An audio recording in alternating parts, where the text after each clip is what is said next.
We got the cab on the side-by-side to protect us from the elements, but it doesn't help when you can't see. So we just lifted up the front windshield and went about our business. The blizzard blew across Wyoming yesterday and today, hitting mainly to the south of us, giving them about 2.5 feet of snow. We didn't get any snow until 10:30 this morning, when we went from dry ground to this, which ranges from about 6 to 9 inches, depending on where you are. And then of course the wind has blown some, so there are drifts. You can tell it's kind of flat light, and we're driving this little side-by-side through the cows. We couldn't take a pickup down here. We couldn't get it around to the places where we can get a side-by-side and really look at the condition of the calves and the cows. Vernon has already been through them today and written down what he had found earlier, and so he had to come back and we made another trip through, and you can see it, the snow's stuck to the backs of a lot of cows, which is a good sign. That means that they're warm and toasty. The snow isn't melting on them. It's the wet that gets them. The snow on their back is not bad at all. That's kind of like what we want to see. They were down in the bottom of the draw. They're around this old granary, getting out of the wind just a little bit. Every time we slow down, we're looking at the numbers on their ear tags. Everything that's cab, we've written down. We've got record of it because we do make the matching ear tags for the calves that will match the number on their mom's ear tags. We kind of spin around here a little bit. This calf was born earlier today, or between this morning, I guess, and Vernon hadn't written it down, so he gets out and walks up to it to see what it is and asks me to write the numbers down.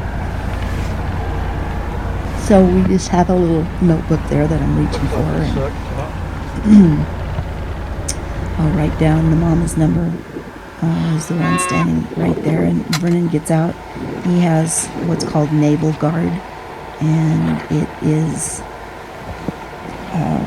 an alcohol-based product that dries up the umbilical cord and keeps germs from traveling up the umbilical cord and getting into the calf's system. And so he looks at it, tells me it's a heifer, so I have to write that down in the book.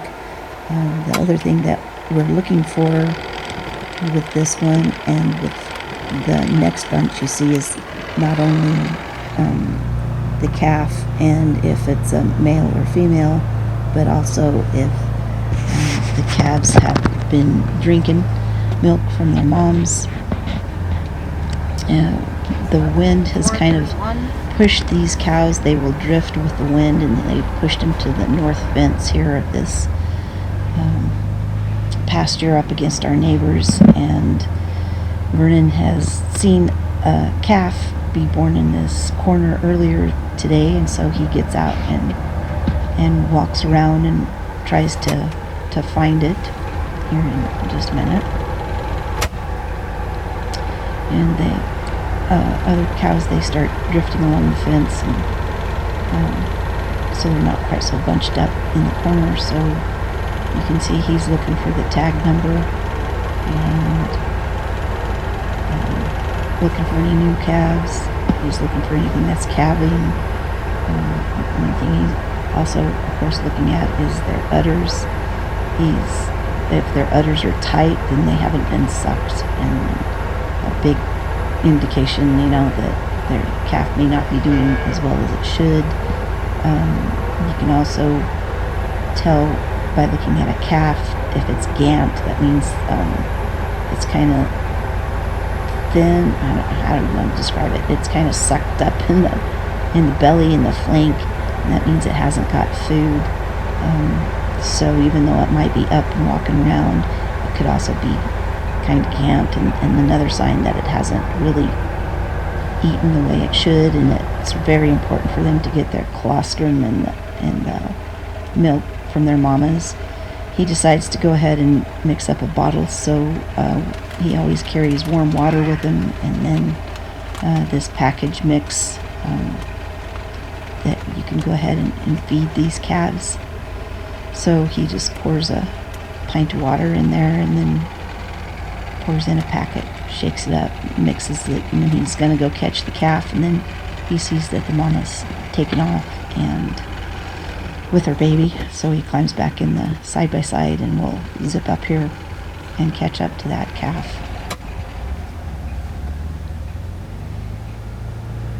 And you can see the cows, how they're trailing out along the north fence, and they'll kind of get back down in a draw and get some more protection from the wind. It really doesn't take that much to get protection. It's amazing how much just the very little leeway of a hill will be much nicer than what's on top. So anyway, here we go over and spotted the calf again, and he gets out and makes a little dash there and catches it, and like an expert swings his leg over there and holds that calf's head and locks his knees around its neck, and so it can't go forwards and it can't go backwards, and it's great, especially when you have to use your two hands to hold the bottle. And then the cow comes around to check to make sure that her baby's all right. It always amazes me. I love it because our cows are, for the most part, pretty nice, and so they'll let you do this. And I zoom in a little bit here so you can see how her bag is a little bit tight, and her tits are bigger than maybe you want, and so he's trying to get to suck a little bit, but it's really not too interested. But he does have some yellow poop, which is a good sign. That means it's eaten. So Vernon kind of decides that, well, he's not acting like it's really hungry, so he just lets it go.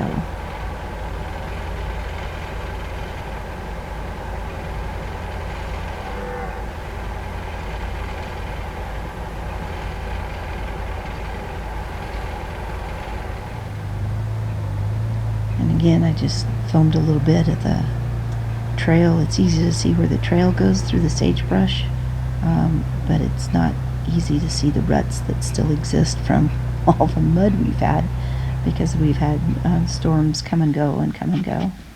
There's a good shot of the snow on the backs of the cows, and some mamas looking over their babies, and then Vernon insisting that a calf get up and walk around and warm up.